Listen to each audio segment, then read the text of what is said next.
It don't make no damn sense. But there's a lot to discuss here on the financial side. There's a lot to discuss here on the culture side. There's a lot to discuss here on the social side. So get comfortable, buckle up a seatbelt. We're going to get started on drboystv.com right now.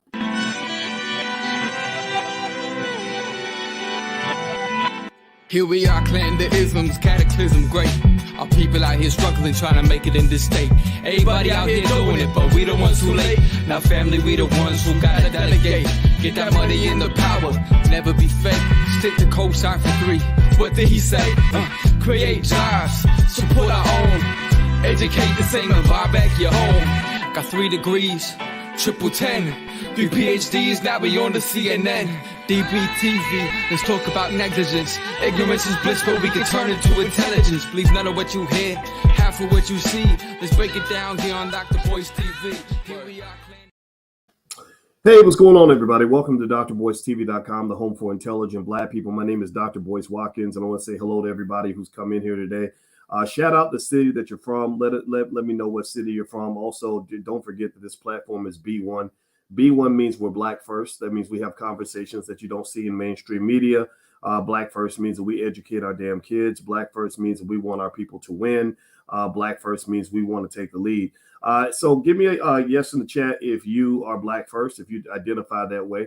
I want all the Black identity extremists in the building. I want everybody who is extreme in your Black identity. Not that you're ever going to hurt nobody or commit violence in your community or any other, but you are a defender of the Black family. You love the Black woman. You love the Black man. You love the Black community. You want Black people to win. Give me a yes in the chat if that's who you are. Shout out your city also. I see Fortune from Somerville, Don from Newark, Taurus from St. Louis, Nicholas from Atlanta.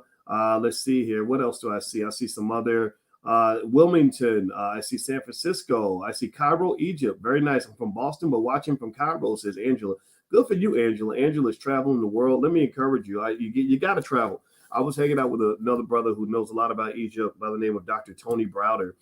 Give me a yes in the chat if you've heard of this brother. If you have not heard of Tony Browder, please look him up. Please look him up. Please look him up. He's more important than damn near anybody you ever learned about in your raggedy ass public school. He's a Black man who knows all about our people and what we've done and the great things that we've done in history. And I saw him at the Power Networking Conference at the George Fraser event. And I just love Tony. I talked to him for hours one time on a flight from Guyana. And I just really was impressed with him. And I just really want to shout him out because these are the types of people that you need to know about. You spend a lot of time learning about worthless people. You spend a lot of time learning about fake Black leaders who leave your community in a ditch. I'd rather you learn about people that are going to help you win. Now, let me give y'all the agenda. We got a little bit of an agenda today because we got an important show to cover some real deep issues in our community. And my goal is to make sure these are conversations of substance. And so as we get started, number one, please hit the thumbs up button, thumbs up, share, subscribe. Also, if you stay till the end, I will give you, we'll dig into the financial side as well. And I'll give you guys a stock pick that I really love. So at the end, I'm going to give you the stock pick of the week. This is the stock I bought shares in, and I believe it's a good investment. And also, we're going to talk about some other things. And also, I want to mention to everybody, I have to say this, there are a lot of fake spam accounts that pretend, I guess if you're an influencer, there are people that clone your account and all that. So I have a lot of Boyce Watkins clones out there. I guess they say, what is it? Imitation is a form of flattery or a sign of respect or something. So they're imitating me, they're cloning me, and they're messaging a lot of you in the chat. And give me a yes if any of these people have hit you up. If they hit you up and say, hey, join my WhatsApp or sign up, give me money for this crypto thing or whatever, please don't do it. I don't want you to lose money. Also, please report that account so nobody else gets hurt. So I just want to have to mention that that's a PSA I got to kind of start my conversation with. All right, so let me just dive right in.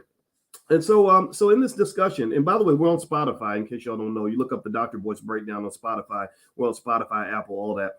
How many of you, give me a yes or no, how many of you know, if I say the name Mike Hickmon, how many of y'all know who Mike Hickmon is? Give me a yes in the chat if you've heard the story about Mike Hickmon. Mike Hickmon, it was tragic as shit. It was the saddest story I ever saw. This brother, he's a youth football coach. He's a father. I believe he might be a grandfather, 43-year-old Black man.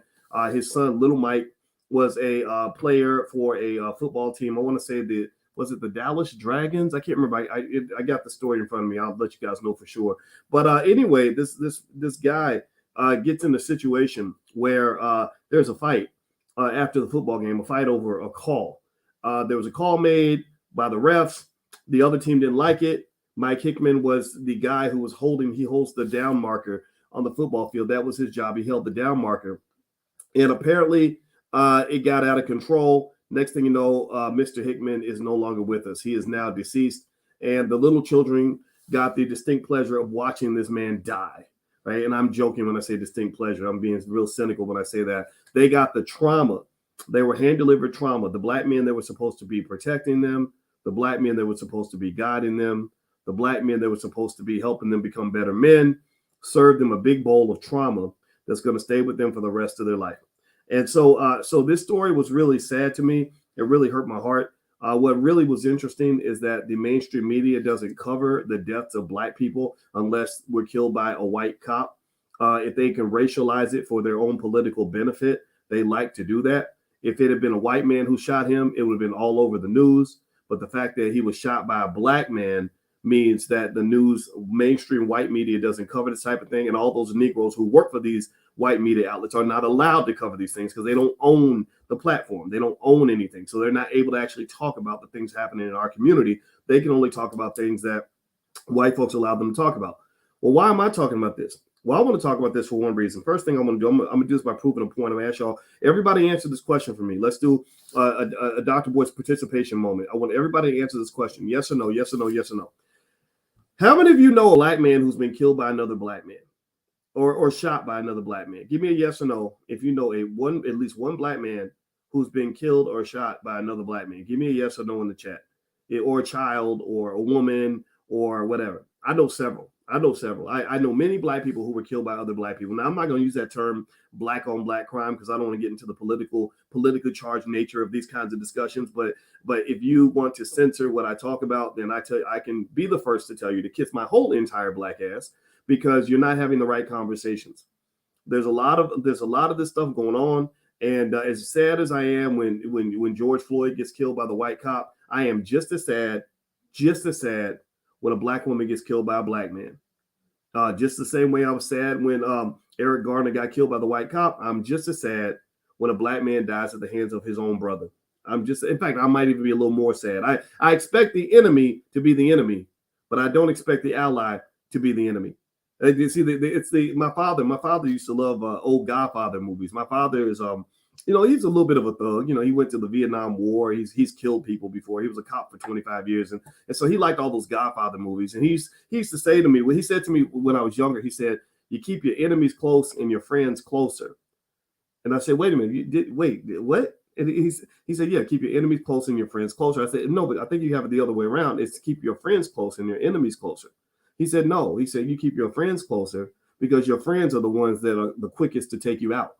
He said, you're ready for your enemies. When your enemies come in, you like this. You're ready to fight.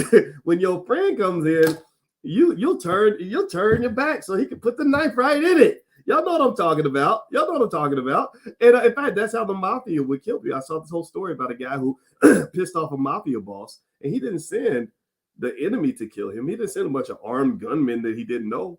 He sent his very best friend to the house so that he would let him in, go to the fridge to get him a beer, and then pop back in the head. That's how you do it. It ain't your enemies that take you out. Sometimes it's going to be your allies. It's going to be your friends. It's going to be the person that looks like you. And that's what I see when I see some of this crazy stuff that happens in our community. I don't think, first off, I don't think the whole community has to take responsibility for every ignorant thing that another black person does. Give me a yes if you understand what I'm saying. I don't think, most y'all, give me a yes in the chat if you are a person who would never, ever shoot another black person under almost any circumstance, unless you really had to. Somebody's trying to kill your family or hurt your daughter. I get that. But all those bets aside, give me a yes in the chat if you are a person who would never, ever, ever, ever, ever, ever, ever, ever, ever, ever, ever, ever, ever shoot another person. Okay, right. So I think that's important to acknowledge because, excuse me, when we have these conversations, we get into these discussions sometimes where we'll be like, we need to stop doing this, or we need to start doing better, or we need to, and it's like, where's the we? Where's the we? Most of the black men I know are real men. Most of the black men I know are not going to shoot somebody over a goddamn Pee-wee League football game, even over a grown-up football game. Seriously, so I think that's important to understand and acknowledge that Most black people don't do this shit at all. Most black people don't think this is cool. And by the way, I'm gonna stop cussing. I know it's Sunday, so I'm gonna try to slow it down. But y'all know I gotta let it out. Most black people are not going to do this kind of thing, and I think that's important to kind of start the discussion there, so we don't get to where we're beating ourselves up or saying, "Oh, it's the black on black crime. It's black people wanting to kill each other, and every black person wants to stab their sister and brother." No, we don't do that. But black people, that's not. Like Joe Biden used to say, if you don't vote for me, then you ain't black. That old raggedy crap he said. Well, if you want to kill other black people, then you ain't black. If you want to kill your brother, then you ain't black. I'm sorry. That's my vote right now, that if you're trying to kill other black people, you ain't black.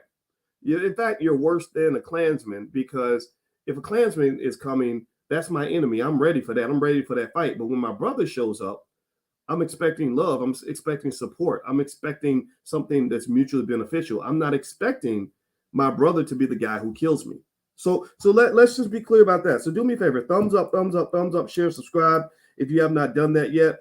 Like I said, I mentioned to you guys earlier, at the end of the conversation, I always give you guys a stock pick of the week. So I'm gonna give you a stock pick of the week since we're starting the week right now. So we're talking about Mike Hickmon. Mike Hickmon is a brother who was killed at a youth football game. He was apparently one of the officials. He carried the first down marker. That's an important job. That's where you mark the first downs and all that. And I read the whole story. And basically, and I'm a big football fan. I'm an Ohio State Buckeye. I used to be a track coach, so I never coached football, but I used to play it all the time. And I love football. Even when football season starts now, I follow the NFL. I follow college football, all that stuff.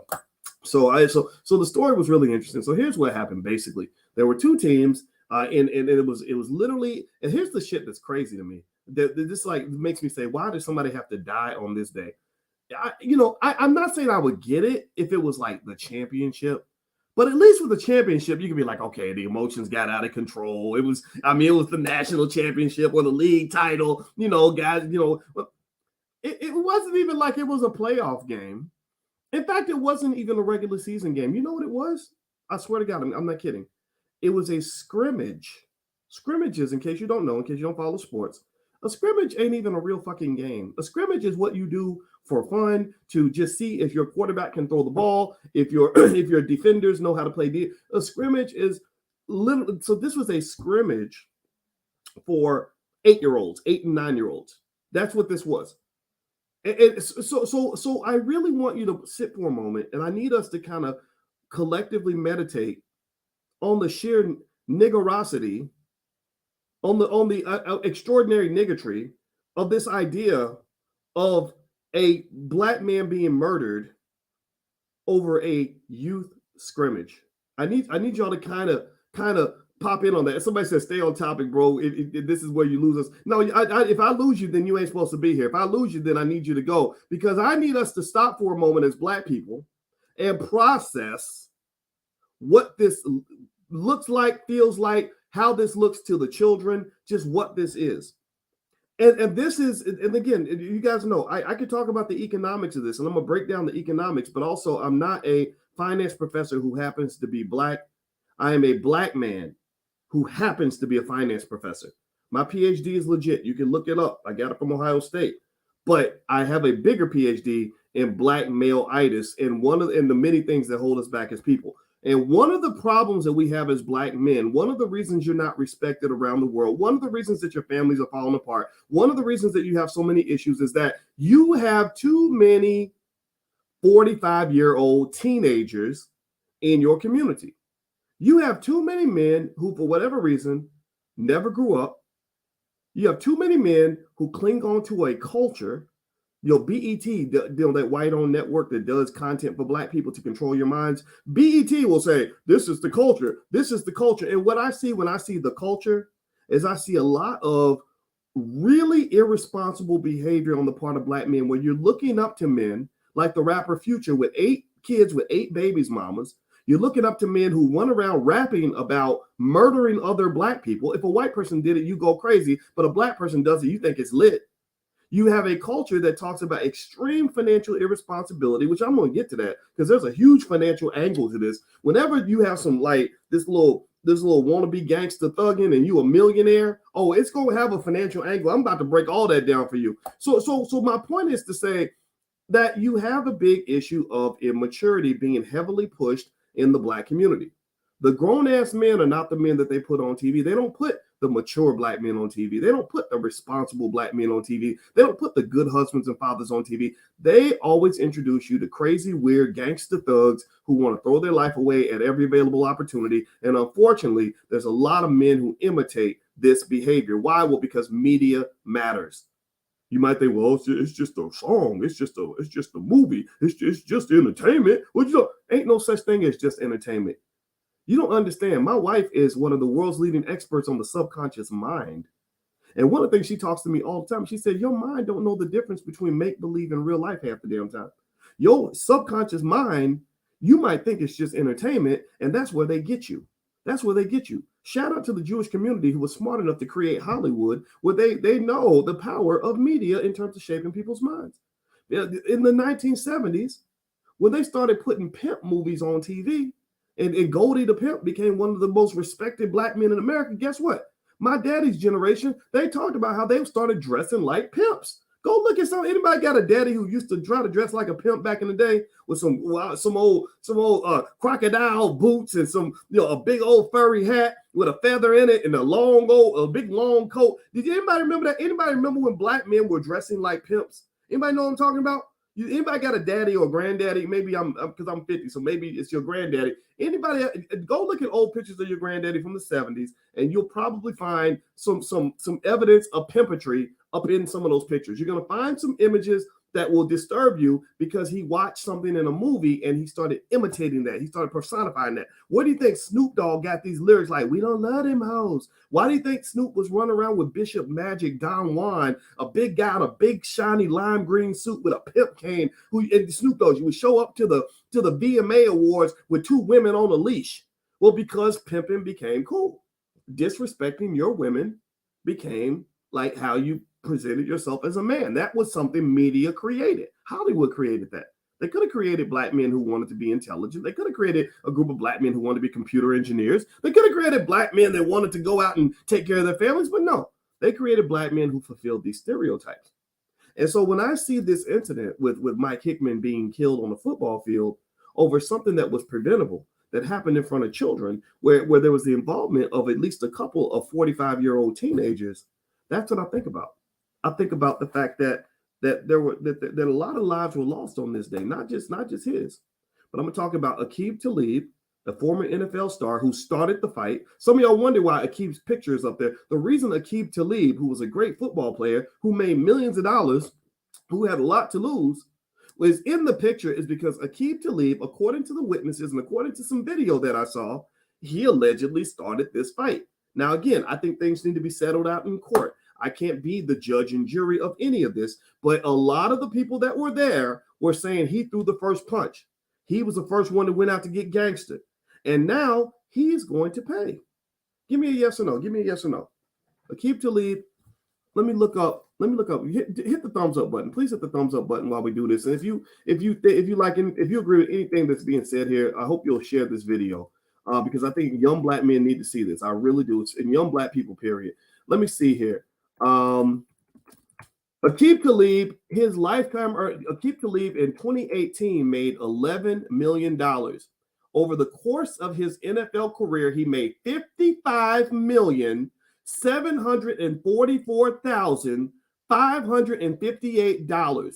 He got a $9.5 million signing bonus one year. So this brother was bad.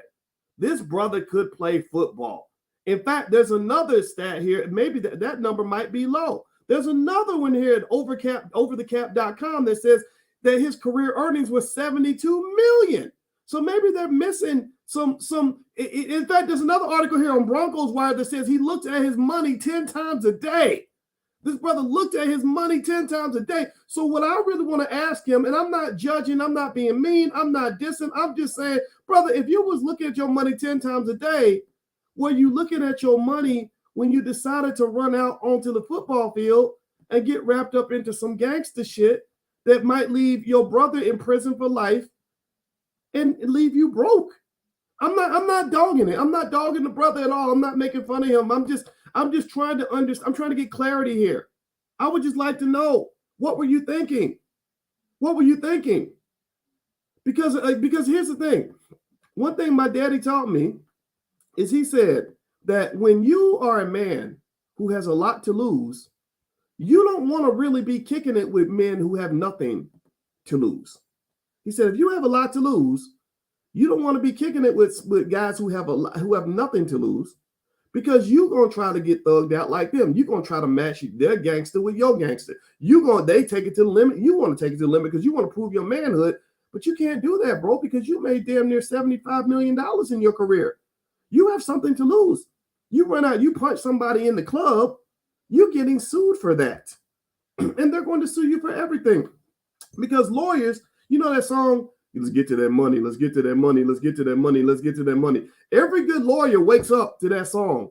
They know how to get to that money. They get to that money, they get to that money, they get to that money. They will find the person in every lawsuit. I really believe this about lawyers. Some of y'all might be attorneys in here, so I'm not trying to offend y'all, but I hate every one of you. But unless you're on my side, then I love you. And here's the thing about lawyers. When lawyers go looking to sue and they see somebody gets hurt or killed, first thing they do, I believe, is they say, who has deep pockets that we can go after first? And you might have literally just been in the stands watching the game. You might have just literally said something like, go get them. And then they'll sue you for saying, go get them. They'll try and they throw spaghetti at the wall to see what sticks. So ultimately, when you're talking about this, and so somebody says, boy, stay in your lane, you're demeaning and demonizing black men and black women. No, you stay in your lane. I'm a finance PhD, Musa. So all due respect, brother, I need you to stay in your lane and understand that when I'm talking about this money, I'm not speaking out of thin air. I have a doctorate in money. And one thing I can tell you is that this brother is going to get sued for millions and millions of dollars. I mean, how much economic value can you put on a human life? How much value can you put on a human life? And the reason that the media has made a big deal of the fact that Aqib allegedly threw this first punch is because they know the implications of this. And this reminds me, this makes me think about, again, how bad culture conflicts with your economic objectives. That if you have a culture where you believe that if somebody steps on your toe at the club, you're supposed to pull out a strap, well, then that culture is going to conflict with their economics, because guys who pull out a gun at the club eventually get sued and they lose everything. You know, so ultimately, this is a hugely economic conversation. This is not just about the tragedy of a man losing his life over something silly. It just makes me wonder what this brother was thinking. And so anyway, I'm going to dig more deeply into this. Before I do that, I want to remind everybody, don't forget this podcast is on Spotify. If you want to watch it on Spotify, my website is boycewatkins.com. And also, we have financial flashcards for kids. If you want your kids to understand economics, feel free to go to financialflashcards.com and take a look. I think you'll like what you see. All right, so thumbs up, share, subscribe. So here's the deal. So from what I understand, the league immediately banished the team from the league. They banned the team immediately. The team's disbanded. It no longer exists. All the players on the team are allowed to go play for other teams. The general manager has been banned for life. And I think that that's great. I think I like that response because it shows definitive, clear leadership on the part of those who are running this league. So while we did see immature behavior on this football field, the league was being run by grown-ups. The league was being run by grown-ups who understand that you can't have grown men acting like children and killing each other over a little league football game. So I like the league's response. I was very impressed by that. The other question I want to ask y'all, give me a yes or no. Give me a yes or no. Y'all know about this thing called CTE. It's basically a brain damage that a lot of NFL players get. Aqib Talib was in the NFL for 12 years. How many of you, give me a yes in the chat, how many of you believe that Aqib could be affected by CTE like so many other NFL players out there?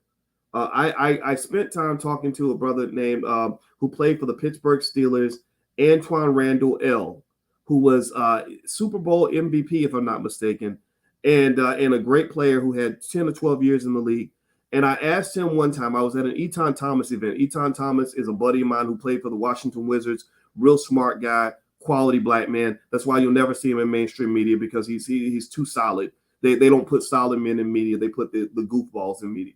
So Eton Thomas had this event on fatherhood. Again, another thing that isn't going to be covered in mainstream media. We're going to have to take charge of that. And I'm talking to Antoine Randall L backstage before we go on stage together. And I'm sitting here looking at him, and my first thought is, wow, this is Antoine Randall L. He played at Indiana. I went to Indiana, and I taught at Indiana University for a while. And so I knew his name. And I'm looking at him. The first thought I had was, wow, this guy's the same height as me. Maybe I could have played in the NFL. Obviously, I'm lying to myself, but as a former football player, you know, you get there's a little bit of hating going on. But I sat and I talked to this brother. He was super intelligent and super kind and respectful, and I love talking to him. And let me tell you what Antoine told me that I thought was really fascinating.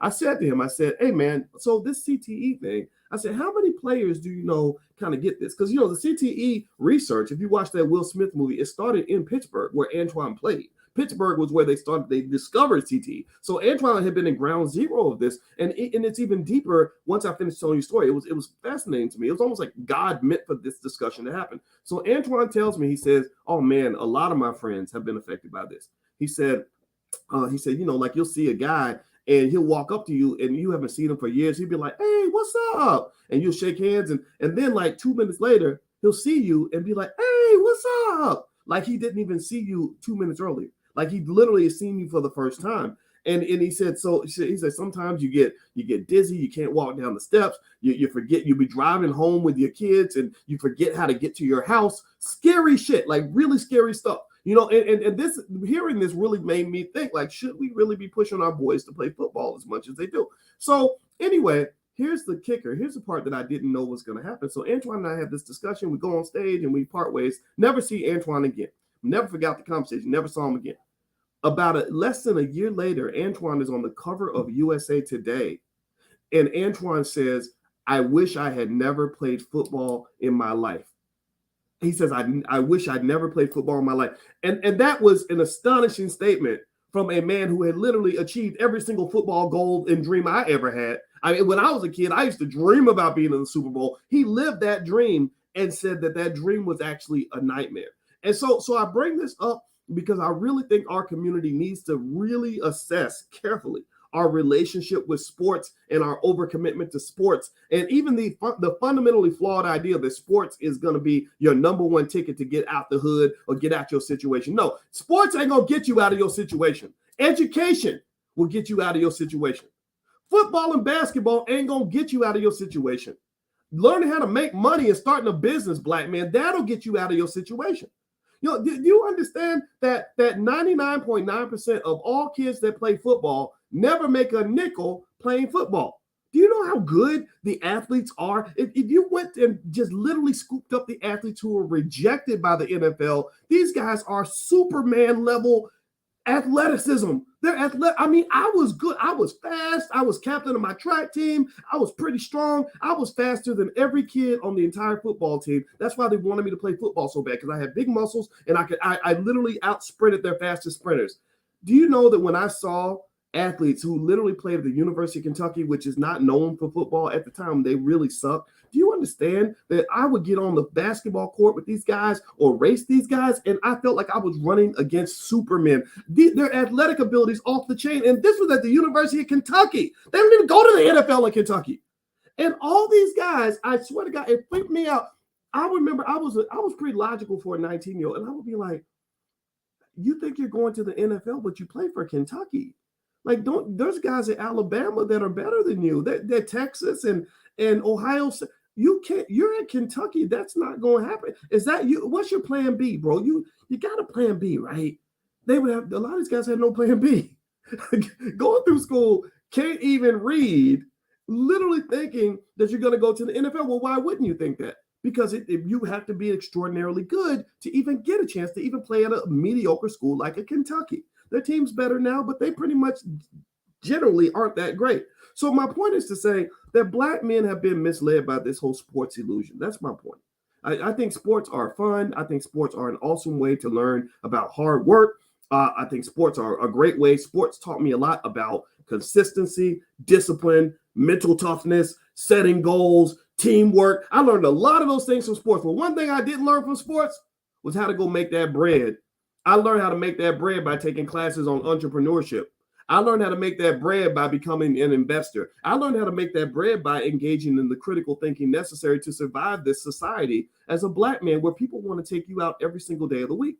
So what I'm sitting here trying to tell you is that you're getting the wrong messages. That's why so many of your men are failing. That's why you have a community with where you have some pockets of it, not the entire community, but you've got a lot of these 45-year-old teenagers who unfortunately were influenced by this media that wants to see you fail. They want to see you broke. They want to see you fall on your face so they can say, ha ha, look at those people. That's what they do. That's what they do. Give a Negro $80 million. He's going to blow it. He's going to give it all to his white and Jewish attorneys and whoever, because they're going to be defending his ass because he went to the club and got caught up in some bullshit. That's my point. That's what I'm saying to you. So let me keep going. Do me a favor. Thumbs up, share, subscribe. I apologize for cussing, but I'm not really. It's an apology, but not really an apology because it's who I am, and I can't apologize for that. And so the one thing I want to mention is in a couple minutes, I'm going to let you guys know my stock pick of the week. And I also want to remind everybody, in case you don't know, we have the All Black National Convention happening in Charlotte, North Carolina. It's a gathering of Black people who want to succeed. It's a gathering of Black people who love their families. It's a gathering of Black people who love the community. It is extraordinary. It's the premier gathering for those who care about Black wealth, Black family, Black relationships, Black people, Black politics, all that. If that's your kind of thing, if that's who you are, then I hope you'll join us. It's in Charlotte, North Carolina at the downtown Sheraton, October 28th through the 30th. You can learn more at boycewatkins.com. There's a link to buy passes. There's a link to become a vendor if you have a Black-owned business. There's also a link to get a discount on the hotels. Do not pay the full hotel rate. I want you to tell the Sheraton you're with the All Black National Convention. Your rate should be $139 a night, not $280 or $290 or whatever they want to quote you, okay? So boycewatkins.com is where you can go get information there. Hit the thumbs up button. Thumbs up, share, subscribe. We're talking about the story of Mike Hickmon, who was unfortunately a Black man who was killed on the football field down in Texas. And it was really sad. And I believe that's Aqib Talib. Aqib Talib is in the story because Aqib allegedly, according to the witnesses, was a guy that threw the first punch that led to the melee. His brother Yaqub Talib is the one who is accused of pulling the trigger and shooting down Mike. And Mike lost his life in front of children. And I think it's tragic and I think it sucks. So here's the next thing that I am really concerned about. And this is more of a Black thing. This is Black voice talking, not just a financial voice. But I'm really curious about this media, this media. The ESPNs and the Negroes that work for the ESPN, and I exclude people like Kendrick Perkins and also I think Jason Whitlock is actually the guy who covered the story and that got my attention. But there are a lot of these Black media personalities. With Jamel Hill and a few others, even Jalen Rose, who I really like, and I really don't understand why they aren't covering this topic. I really don't understand why they aren't covering this topic with the same level of seriousness that they would cover, a police shooting of a Black man by a white cop. I really don't get. Or if it were a white person, if a white NFL player had been on that field and threw the first punch, and his crazy white brother had shot the Black kid, I really believe that that the reaction would be different. Give me a yes or no in the chat if you think that this situation will be seen differently in the media if it were white on Black, if it had the racial triggers that we're accustomed to. Give me a yes or no in the chat if you agree. Now, as you answer that question, I want to. Somebody's asking about a college fund for his kids. I don't have a link to a college fund, but let me just tell you this: Mike Hickmon's kids are going to be good financially because, like I said, there's going to be a $100 million wrongful death lawsuit. I'd be stunned if there wasn't one filed probably already or very soon that's going to lead to his kids literally being wealthy for the next 3 generations. They're going to get wealthy off of all the money that Aqib Talib made while he was playing in the NFL. Like they said, they didn't spend no time in the gym, but they're going to get all that bread. Whatever he's got, whatever money he's going to make, I bet you that that's in jeopardy now. I'm not a lawyer, but I wouldn't be surprised if there was a big major lawsuit coming. So honestly, you ain't got to open up a GoFundMe for Mike Hickmon's kids, in my view, because I believe they're going to be financially well off. So here's the deal. I personally think that that we have to understand as a community, one of the big things we got to realize is that the reason media isn't covering this story is because it doesn't fit the convenient narrative. It doesn't fit the convenient narrative that's full of all these racial triggers that they use to control you, to keep you enslaved mentally, so that you think that all your enemies are people with white skin. I don't believe that. I've never believed that. I've never believed that that white people are my only adversary in this world. I never even believe all white people are my adversary. I'm around white people who don't even bother me. They don't care. As long as I ain't trying to beg them for a job or something, they literally don't care. They don't bother me. They don't mess with me. None of that. I'm not saying all white people are wonderful and good, but then again, we know all black people ain't wonderful and good. I know. I mean, if I really was to make a list of the people who made it the hardest for me in the last few years, I can't name any white people because I'm not even around them. I don't even talk to them on a regular basis.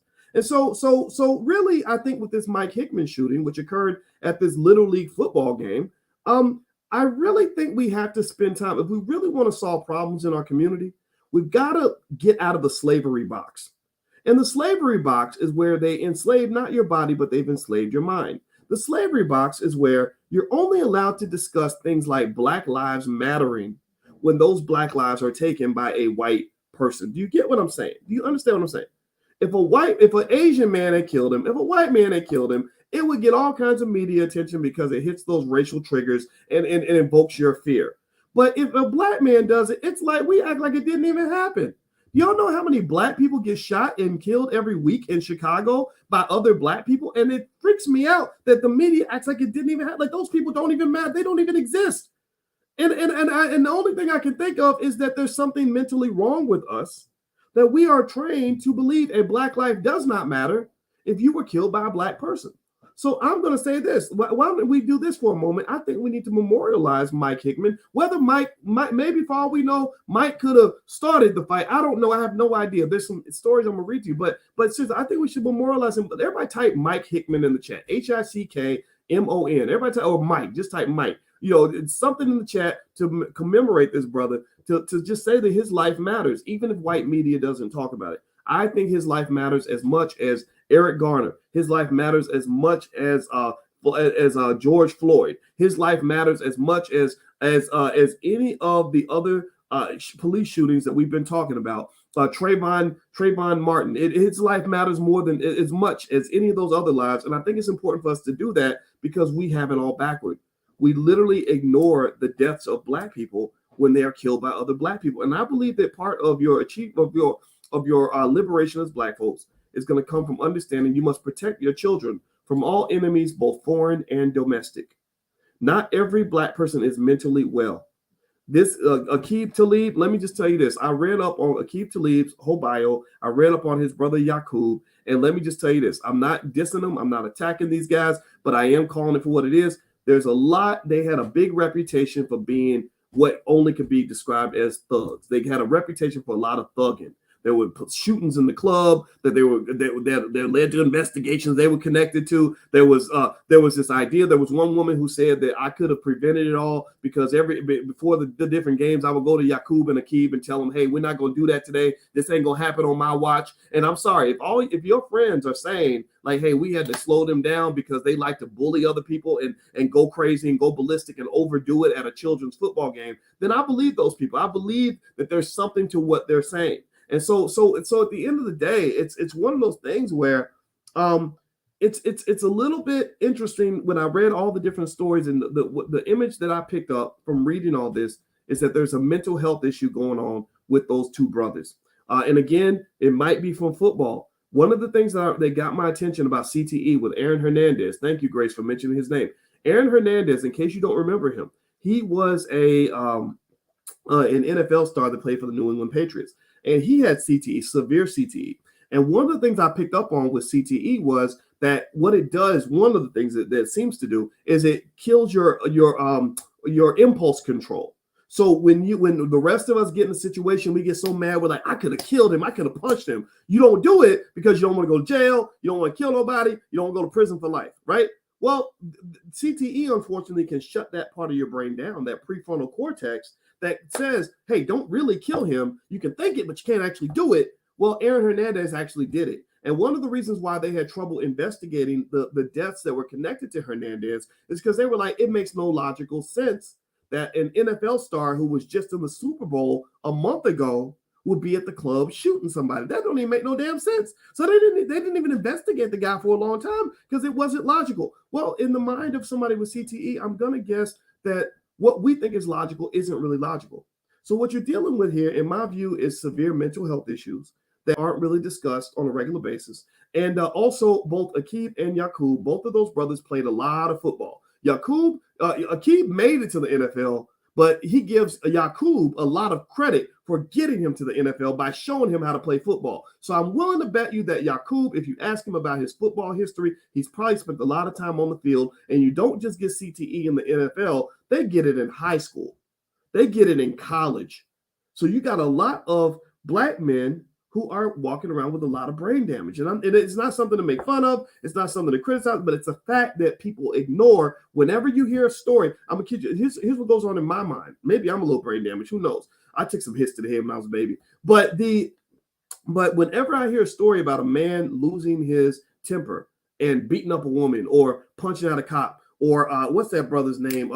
Henry Ruggs III. Anybody know about Henry Ruggs III, who played for the Raiders? Henry Ruggs III got drunk, 22 years old, just signed a massive contract, $16 million contract. A lot of that money was guaranteed. Got drunk, got in a car, was driving 156 miles an hour down the Vegas Strip or something, and hits a lady. It rear ends a lady. The car blows up. The lady burns alive in the car. And now Henry Ruggs III is facing 20, 30, 40 years in prison. I think up to 50 years in prison right now. These are things happening right now. So whenever I hear stories like that, I start thinking about CTE because Henry played for Alabama. And you can't tell me you can be a wide receiver at Alabama without taking some hits to the head. So again, it doesn't excuse anything. It's not an excuse. You got to live with that. You got to live with your choices. And the world isn't quite evolved enough to factor in mental health, especially with a black man. If these were white women, there'd probably be more empathy for that. But for black men, this is what I'm saying to you. I think that when we're talking about really protecting our sons, I really think that as intelligent people, we have to stop and assess our relationship with football. For example, again, Mike Hickmon was killed at a little league football game. It wasn't even a game. It was a scrimmage. It wasn't like it was the championship. It wasn't the playoffs. It wasn't even a regular season game. It was a scrimmage amongst peewee children. And so one question I would ask, and this is it's kind of, I'm really actually connecting two detached issues here, but I really wonder, just speaking on football, why can't little kids play flag football? Flag football, I play flag and I play tackle. Tackle kind of hurts. And when you're 8, I don't really know if tackle is necessary. Flag really gives you skills. You got to have good footwork and speed, and so and it's fun, and and you're not traumatized. Maybe flag is better for kids at that age. But then again, when they get older, things happen, and I'm probably a hypocrite on this because I'm a football fan, right? So a lot of us are conflicted by all of this, but I think because so many black men are affected by this, we have to think it through. And I encourage, and one thing I would tell you, anybody in here who has a son, how many of y'all have sons? Give me a yes in chat if you got a son. Say your son's name. Let's shout out our black boys, our little black kings that are going to grow up and become millionaires and very successful. I know they're going to be successful because their parents are watching platforms like this. This is for intelligent people. This is not for everybody. Losers don't watch this channel. Winners watch this channel. So you're going to be a winner. So your kids are going to be winners. Shout out the name of your son. All right. So I think that overall, when you talk about protecting your son, I think it's important to kind of think carefully about what you want your son to be exposed to. And maybe I'm a little biased because I've just seen things. I've been around the world. I've met thousands of people. I've seen things. And let me tell you, the saddest thing I ever saw, and again, this is not meant to make anybody sad, scared, or traumatized, but I want to share this story because it was really affected me. Back in 2009, I got a call from Jesse Jackson's people to go see this kid who was in a hospital. And he was 32 years old. And when he was 17, he was a high school football star, a wide receiver, just like wide receiver. Who else was I thinking that was a wide receiver? Oh, just like Henry Ruggs III, he was a wide receiver. And this kid took a hit that paralyzed him from the neck down. 17 years old, prime of your life. You're about to start the great journey of life. Getting girls, living life, having fun, going to college to play football. All that's gone. He gets paralyzed from the neck down. So when he gets paralyzed from the neck down, the high school that he's with, everybody's sad, of course, and everybody's praying for him and all that. And of course, none of the prayers healed him. And they promised him, they said, we're going to take care of you for the rest of your life. You don't have to worry about any medical bills, right? What they did not tell him, though, was that they didn't think he was going to live that long. Because when you get paralyzed from the neck down, you don't understand. You can't even talking or breathing or eating is really hard to do when you're paralyzed from the neck down. You'd be amazed how much you need the rest of your body just to do basic things like that. Forget, saying hi, waving your arms at people and running down the street. You ain't doing that no more. So he's paralyzed from the neck down. So this kid, because he's so resilient, because because he's black and black people are just very powerful like that. He goes to the hospital and he tries to find a way to live a normal life. He never learns how to use his arms and legs. And instead of surviving 3 or 4 or 5 years like they thought he would, he survived another 15 years. He was 32 years old when I met him. And so here's the thing, because he lived longer than they expected, his insurance money ran out. This was that fine print at the bottom of your insurance policy that says that if your medical bills go above a certain amount, it might be $1 million or $2 million. They're like, okay, we out. We're not paying no more of these bills. So they were literally about to cut all of his medical coverage, right, just out of the blue. And they didn't even know that this clause was in there. All these people that were giving him hopes and prayers and making these promises, all those people were gone. And it was just me, him, and his mother in the hospital. And I remember watching this poor kid and just thinking about how much of his life he lost. And I felt so bad for him. And I remember him arguing with his mother because he was telling his mother, he said, Mama, I just want to die. He said, sometimes I just want to die. And the mother was like, no, baby, don't talk like that. Don't talk like, because she had dedicated her life to keeping him alive, but he wasn't enjoying life. He couldn't live life. There was no joy in getting up every day and having somebody help you to even breathe or talk, or he could barely talk to me. And when I saw that, it really affected me because it made me at least say, I think I want to make sure out of respect for him, one, I share his story. I don't have his name in front of me, though. I wish I had his name. But then two, I really think we all need to just know what we're getting into when we send our son on the football field. Sure, it's a 1 in a million shot, but it's also a 1 in a million shot that your child's going to make it to the damn NFL. So if we're going to talk about all the 1 in a million shots, we need to talk about all of them. There's that 1 in a million shot that you'll go to the NFL and make $100 million. And there's also that 1 in a million shot that you're going to take a bad hit, your spine gets cracked, the next thing you know, you're in a wheelchair for the rest of your life. So really, again, I think we have to consider our relationship with football and how deeply invested we want to be in that sport. One of the things I know about football and other sports is that the same energy, the same attitude, the same commitment, the same hard work necessary to do 2-a-day practices in 100-degree weather and do what you got to do to succeed on the football field, those same skills can be applied in business and will make you the biggest boss you've ever been in your life. The same attitude that it takes to go out and defeat and compete against other men and work yourself into the ground, that's the same attitude that The Rock used to be a guy who's going to be a billionaire one day. So sports is not the way out. Sports can be a pathway to you finding the way out. Sports can be the thing that gives you the value system that gets you to where you need to get to. Okay. And somebody says, it was his name Rocky. I believe that his name was Rocky. And also, by the way, I saw in the chat where somebody said they named their son after me. And I just really want to just stop for a minute and say, wow, I am honored and humbled by that. I don't think I've met anybody who said that they named their son after me. And so tell little boys, I said, what's up? And in a few years, hopefully you'll bring him into the podcast because I got some things I want to share with him. So shout out to little boys. I'm really honored by that, and I'm flattered. So thank you for saying that. I had to stop it a minute and just acknowledge you. All right. So do me a favor, everybody. Hit the thumbs up button. Thumbs up, share, subscribe. I'm going to talk about my stock pick of the week in a second. I wanted to dig into this Mike Hickmon thing a little bit because this is so close to my heart. Because it's not just a financial topic. It's also something that really affects our community. And it's one of those hidden ways that Black wealth gets destroyed. You don't understand that bad culture will destroy wealth faster than a bad investment. Bad culture shapes how you view your resources. Professor James Small, who came on this channel, explained that a strong community controls the economics, the politics, and the culture in their community. The culture shapes your economics because your economics will get you the dollar, but the culture shapes what you do with that dollar. Do you go and you give it away to a bunch of Europeans because you want to buy Gucci and Prada and you need that bullshit for validation? Or do you go support a Black-owned business because you care about the community?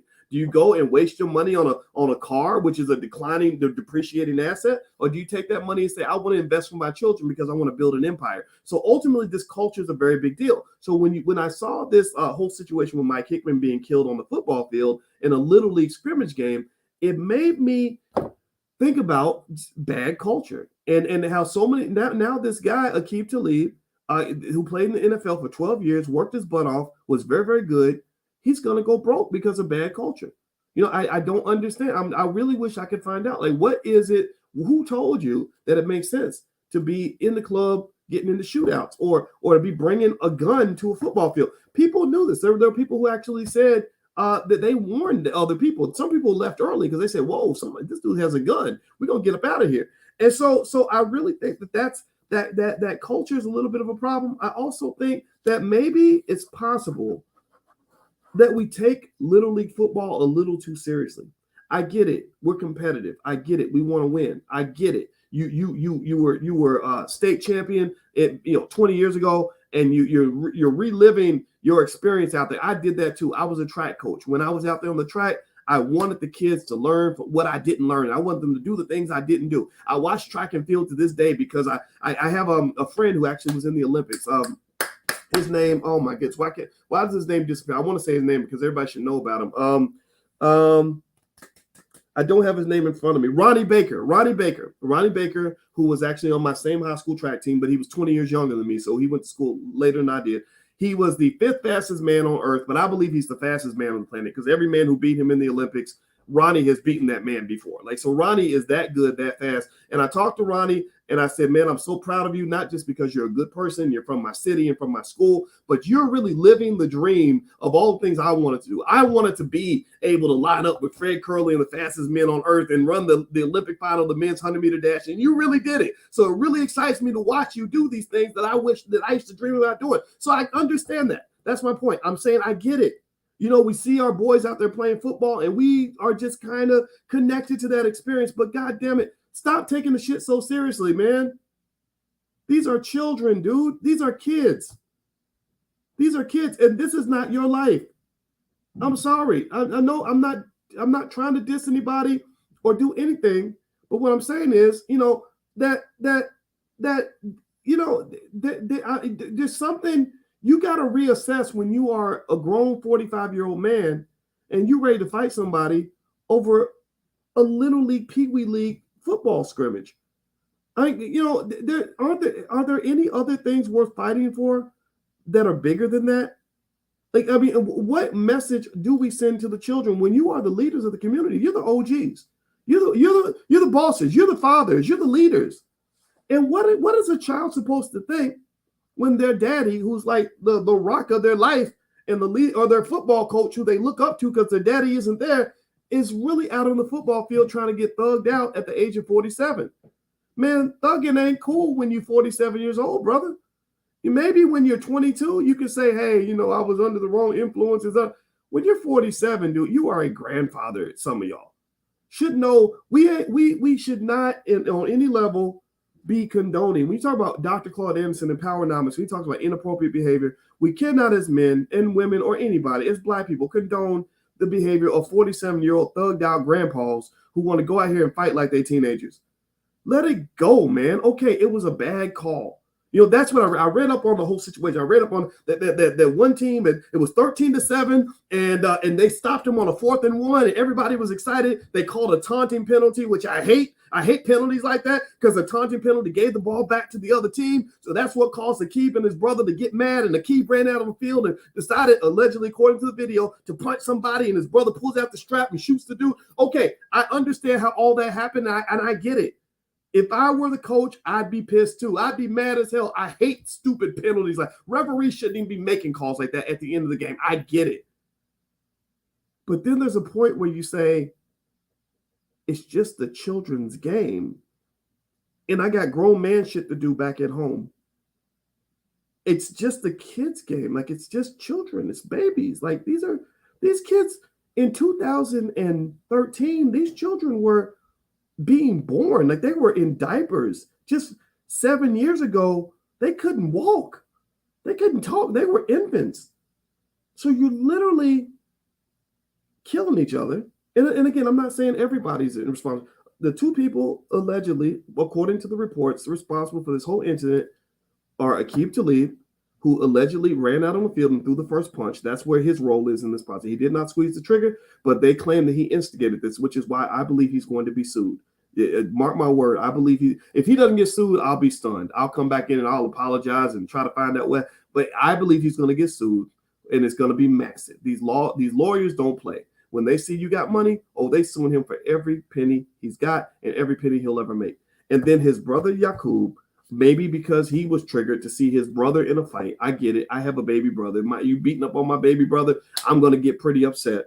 And his brother allegedly pulled out the gun and shot Mike Hickmon. That's how it all went down. So if you're wondering why Aqib is connected, it's not just because he's related to the guy who pulled the trigger. It's because allegedly he started the incident that led to the shooting. If you are involved in that way, then believe me, you are going to be involved. The police may actually charge you. You know, it's just like if I scream fire in a crowded theater and people get trampled going out the door, I might get charged for causing a riot or instigating the whole situation. So Aqib's problem is that he's seen as the instigator in all of this. So he's gonna get sued. He's gonna get sued.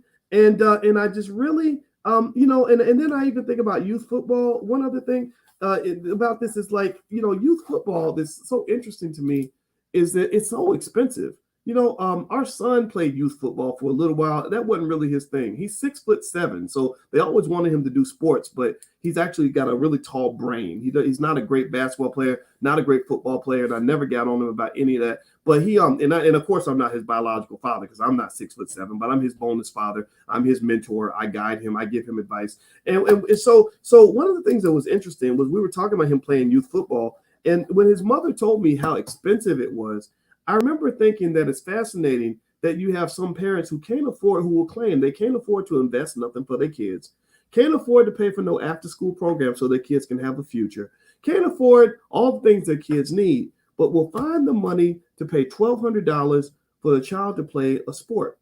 Now, again, this is not anti-sport, but it really speaks to priorities. Now, I'm not trying to say you should take your child out of basketball or take him out of football or take him out of track. I love sports. I was a coach. I think sports is important. However, I would say that I would challenge everybody in this room to at least promise me that you'll never spend more money for your child to play a game than you spend for your child to have a future.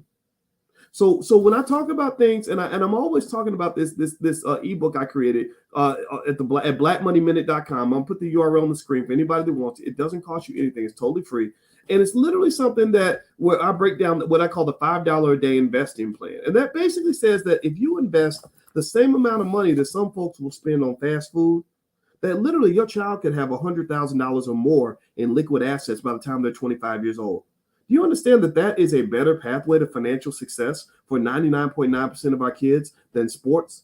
I get it. If your child's going to be the next LeBron, then by all means, get them in the NBA, help them get that bread. LeBron got a $50 million contract. I think that's great.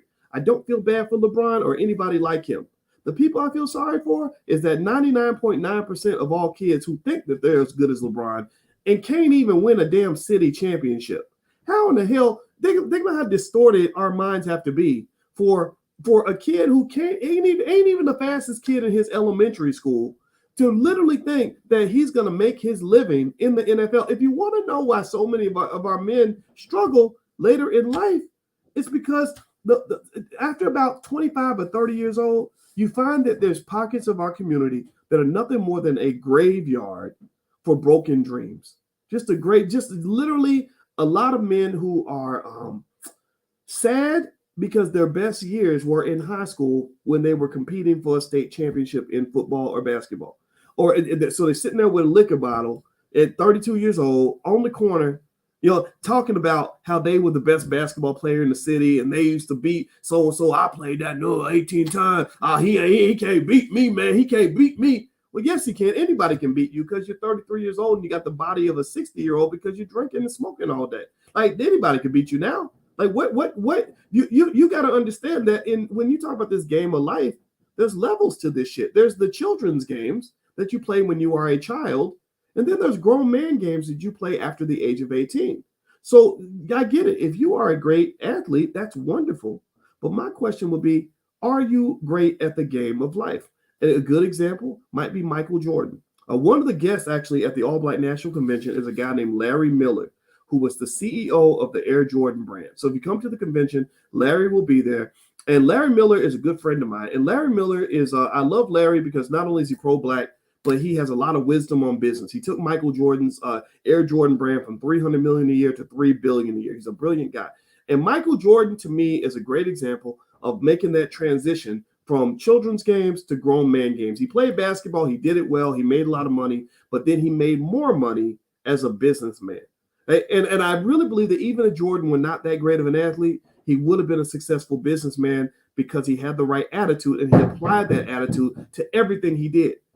And so ultimately, I think that as Black men, we have to really have those conversations. There are lots of things you can learn from sports about how to succeed in life, but you have to make that transition. You do not want to be the 35-year-old dude who's sitting there still talking about shit you did 18 years ago when you were in high school. That is not cool. That is not lit. Your children will look at you like you're weird if that's all you can offer them in terms of the wisdom that a grown man is supposed to offer. Now, do me a favor, hit the thumbs up button, thumbs up, share, subscribe. On Instagram, it's about to end the Instagram live. I'm going to start it right back up so you can come right back in, but it ends after an hour. So I'm going to cut this Instagram live off. My Instagram is The Real Boyce Watkins. So if you guys want to follow me on Instagram, feel free to go to The Real Boyce Watkins. So give me a second here.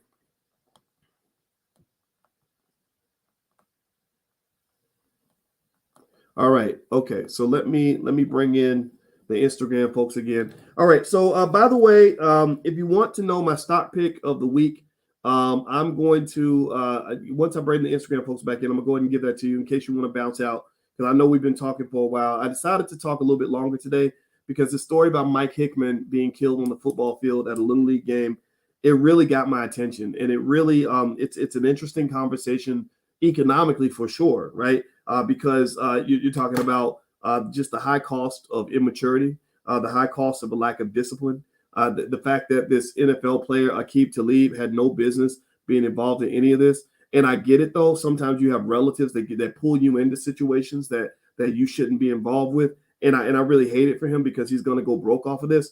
And one of the things you have to understand is that there are people that depend on this. There are people who depend on bad culture as a way to extract wealth from athletes. The way they look at you, the way they talk about you is they say these Black men have no discipline. These Black men will chase anything that looks like a big butt and a smile. These Black men, they want to go thugging out. They want to go throw their money away. They want to go do silly things with their resources. So ultimately, you've got people, these nerds that went to Harvard and Yale, who went to law school, who are sitting there waiting for you to mess up. They're waiting for you to be distracted by the booty and the bling and the status and all these other things so that they can get your money. They can get your money by defending you in the court of law when you end up almost in prison like Henry Ruggs III. These lawyers are going to make probably $1 million or more off of him. When you talk about Aqib Talib and this whole situation where he decided to run out, allegedly, according to the video, according to witnesses, to run out and punch Mike Hickmon, who was shot by his brother. Well, now there's going to be a massive lawsuit filed. So ultimately, one of the things that people forget about wealth is they don't understand that wealth don't mean nothing if you can't protect it. And protecting your wealth don't just mean fighting it out. Protecting your wealth also means smart decision making. Protecting your wealth means understanding when the game has changed for you. When you're navigating the world as a wealthy man, you can't navigate the world like a thug. Tupac died because he was a wealthy man trying to navigate the world as a thug. I love Tupac. I thought his music was brilliant. I thought Tupac represented so much. I think Tupac would have been great. Tupac would be a billionaire like Jay-Z if he continued to live. We bought Ice Cube in here, but here's the thing. I want you to pay attention. When you talk about that, a lot of this gangster stuff in hip-hop especially started really in the 90s with people in my generation. So if you look at even gangster rap, you can discern when you divide all the Black men who were making millions of dollars at that time in gangster rap, all of them could have been billionaires, especially Suge Knight. Suge Knight could be as rich as Elon Musk right now if Suge Knight didn't have the bad culture. It was the toxic culture that caused him to go in the other direction, where he's now serving all these years in prison. But Suge Knight was running Death Row Records. Death Row Records at that time was basically like the Apple computer of hip-hop. They were literally the most lit, most powerful record label on the planet that everybody wanted to be a part of. They were bigger than Cash Money Records has ever been. Death Row Records they could spit on a record and pee on it, and it would be a number. It would be a diamond, platinum, whatever the hell they do. I don't know what the different levels, gold, platinum, diamond, like all that. They were literally printing money at Death Row Records. Well, why did Death Row Records not become the multi-billion-dollar conglomerate it should have been? Bad culture. Bad culture will destroy your economics. You can't navigate as a wealthy man when you are throwing Negroes out the window because they wouldn't sign the contract, or you showing up putting guns to people's heads and punch them in the face. All that thug stuff, we were fed that into us. We were fed to believe that we're supposed to be the most violent, the most thuggish, the most hood, the most whatever, and I'm going to keep it real no matter what. Well, in that era, I'm going to give you some, this is Uncle Boyce talking. I hope it's okay. Give me a yes if it's okay for me to be Uncle Boyce for a minute. But Uncle Boyce would say, I need you to look at those rappers, and I want you to separate them in categories. You had the ones who took it too far, and then you had the ones who decided not to play checkers but chose to play chess. So you have the checker players who are thinking about the next move, and then you have the chess players who are thinking 8 moves down the block. So the checker players were Eazy-E. Eazy-E, remember he used to rap about how he would take a woman's vagina and put it in the freezer and all that, and then we want to uck you, we want to uck you, Easy. I want to uck you too, right? So he's getting all these women and getting in the bed with anybody that moves. What happened to Eazy-E? Anybody know? Eazy-E ain't with us no more, right? Died of AIDS. That's what happens, when you do things like that. Not making fun of it, just calling out for facts. Suge Knight, he played checkers, not chess. Suge Knight, keeping a gangster, toughest guy in the room, had a big red jacket. Let me show you. I'm gonna show you all my Suge Knight jacket. Look, let me show you.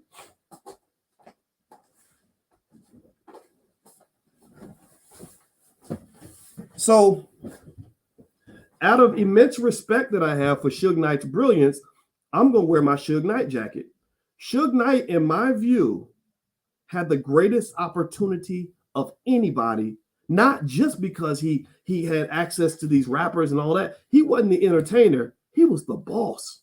Suge Knight would walk in real big with the cigar, and he would just he was telling Tupac what to do. In fact, y'all know Willie D's my buddy from the Ghetto Boys, and I know Ice Cube and all. I know some of those guys. And somebody told me a story that Suge slapped Snoop Dogg. I don't know if that's true or not. But that's the story, right? So Suge was the boss, and y'all know I believe in being the boss. I think it's great when black men are the boss. But the thing about being the boss is that there's a saying that says, "With great power comes great responsibility." And the thing about being the boss is that if you let it go to your head too much, then it can ultimately lead to your downfall. And so now Suge Knight is in a very unfortunate situation, and I'm not making fun of him at all, because I think the guy was brilliant. He had the vision. He wouldn't bail Tupac out and came out with the hottest hip hop album of the year that year, one of the first double albums of all time. But again, bad culture. This is I'm making this point here because you guys know I'm a finance guy, and my PhD's in finance. It's real. It's legitimate. I understand it at a very, very high level. And one of the things I need you to understand is that if your culture is not consistent with your economic objectives, that culture will destroy everything you've got. That culture will undermine your inherent ability to protect the resources that you have. And so the white man's always sitting there waiting to catch you slipping, because in their mind they're thinking, well, yeah, he got a whole lot of money, but look at his culture. Look at how he rolls. Look at how they live, and look at the choices they make. These guys, all they do is blah, blah, blah. All they do is sit and smoke and drink all the time. They're trying to keep it real. Well, I gave up keeping it real a long time ago. I'm like, man, if keeping it real means destroying my life, y'all can shove that shit up your ass. I'm not doing none of that. I'm not gonna sit around getting high and drunk all the time. I'm not gonna go rush to go give my money to the nearest white man that I see. I'm not gonna run right here trying to get myself in situations that's gonna get me locked up. I'm not gonna run right here hating my women because we need our black women. I'm not doing none of that. So ultimately, what's really unfortunate is that you have a lot of young black men who feel that in order to be successful, they have to walk away from a lot of black male culture. And when you're talking about, again, Mike Hickmon and this shooting, that's what I saw. I just saw like this excessive, like macho, like, like I'm going to be the alpha male, so I'm going to pull out the strap. And it's over a kid's football game, and you don't understand how ridiculous that can make you look. You're a grandfather. You shouldn't be on the football field fighting in front of your children when you're a grandfather. I get it. You might feel like you have to defend yourself. I understand, but there's other ways to fight besides just simply acting like a thug or trying to be gangster. So let's keep going. So I like this whole gangster rap discussion. So you have the guys that played checkers and the guys that played chess. Who played checkers? Suge Knight played checkers. Now he's in prison. Eazy-E played checkers. Now he's dead. Tupac played checkers. Tupac made Hit 'Em Up. I talked to a guy who was a very famous rapper at that time, and we talked about Hit 'Em Up. And you remember Hit 'Em Up? First, fuck you and the click you claim, but running quick with game. Y'all remember that, right? So one of the things that he said, when I heard that song, I knew, he said, man, I told my friend somebody's finna get killed. That's what he said. He said, somebody's about to get killed. And so when Tupac made Hit 'Em Up and literally was being very irresponsible with his power and saying, I'll come to New York and kill everybody, right? Well, then at that point, it's kind of like, man, how can you say these things and not expect to have a very short life?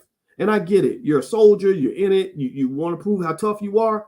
But Tupac, think about all the great things he could have done if Tupac had lived to be a grandfather. Snoop is probably going to be a billionaire because I see Snoop on Call of Duty video games. I play Call of Duty with my son. They have a Snoop Dogg video game character, and you can't tell me he didn't make over $100 million for that. You can't tell me he didn't get major paid off of that. He's in. I saw a Jamie Foxx movie last night. Snoop Dogg is in the damn movie. Snoop Dogg is probably the best cannabis spokesperson on earth.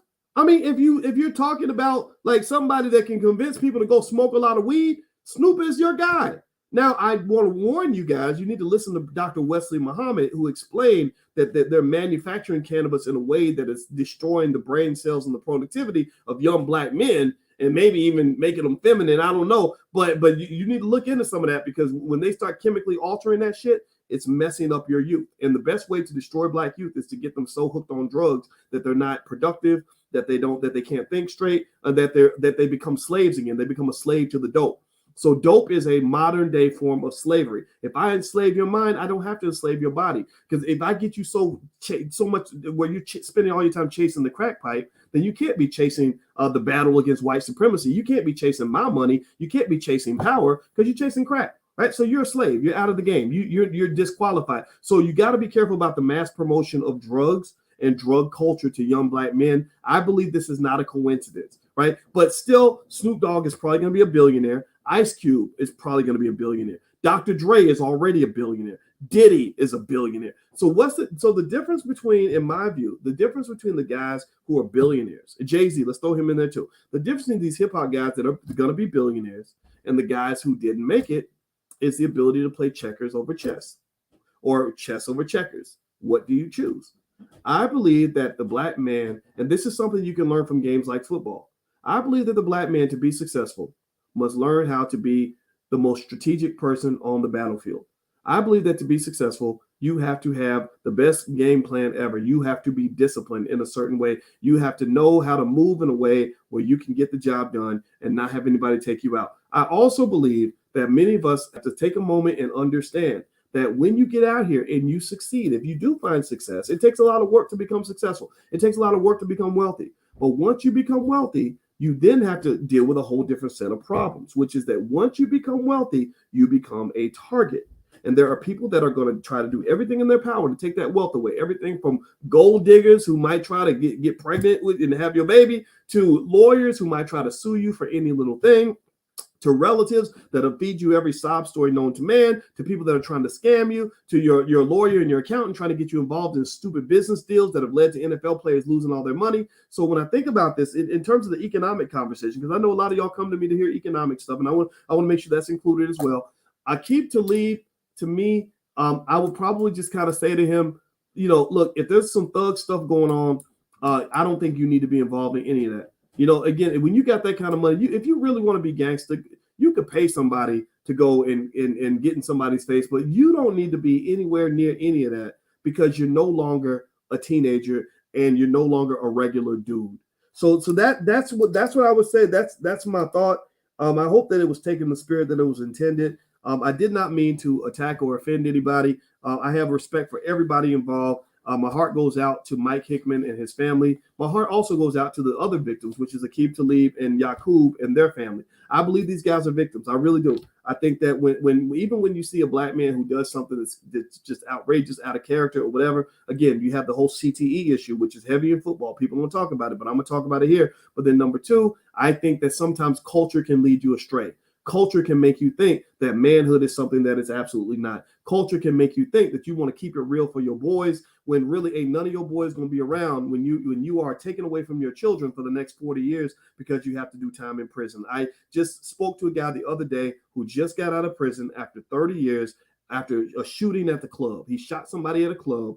And I'll be damned. I swear, if I had a nickel every time I heard about a black man going to prison or dying because somebody got shot at the club, I'm gonna vomit. This was the number one reason back in the 90s when I was coming up. I heard about too many guys getting shot at the club and getting into shootouts at the club. I said, I'm not going to the damn club because going to the club, I need hazard pay to walk up in that motherfucker. If there's people getting shot because you're together to have a good time, there is something in the water that I don't want to drink. There's something toxic out here that I don't want any parts of. And so to me, this football incident where you got 45-year-old grandfathers out here thugging like teenagers, that is a symptom of the collective mental illness that has been imposed upon you by this white supremacist structure that promotes media to you that makes you into something that you're not supposed to be. You're 40 years old, you are a role model. You're 40, you are the OG. You are the leader. You are the teacher. You are the guide. You are the coach. You are the inspiration. You are the person that brings sense to the situation. You're the person who brings conflict resolution skills to these young men. You're not the one who's supposed to go out here and act like a damn kid. And I felt the same way when I saw Will Smith slap Chris Rock. I like Will Smith. I met his brother. His brother's very smart. His brother, Harry, I talked to Harry for hours because Harry's so smart. His family's brilliant. I love this guy. I love his family. And I did not understand the need as a 53-year-old man to run up and slap a 57-year-old man in the face. Again, you're grandfathers and you're fighting like kids. That ain't cool. Ain't nothing cool about that. You don't want that to be your legacy. I'm done talking. Thank you for listening. Let me give you my stock. I keep telling you guys I'm gonna give you the stock that I like, and I promise that I'm gonna deliver on that. The stock is it's the company. What's the company? It's an app company, and the ticker symbol is APP. I'm trying to remember the name. I think it's called App Lovin'. That's it. The company's called App Lovin', and the ticker symbol is APP. Do I know when the stock's going to take off? No, nobody knows when the stock's going to take off. But I like this company a lot based on my research. So that's my stock pick of the week. If you'd like to also join us in class or anything like that, we have a great program. Basically, it should be called How to Make Money Without Working. And we talk about selling stock options and things like that as a way to generate income. You can go to drboyceprime.com if you'd like to join us. We're going to meet for class in a few days. And we're also doing a financial therapy session tonight because people don't understand how much mindset and psychology play a role in your wealth building process. So I actually got my wife to do some therapy sessions to help those of us who are trying to work with our family members to build wealth, who are dealing with financial anxiety, which is massive in our community. A lot of there's even things like financial infidelity. There's all kinds of stuff, financial trauma, believe it or not. She's a certified trauma professional. So ultimately we're doing that tonight, and we're gonna have some other stuff going on. So feel free to join us at drboyceprime.com. And that's it, guys. Hit the thumbs up button, thumbs up, share, subscribe. I will talk to you guys soon. Please have a wonderful day. I'm out. Peace.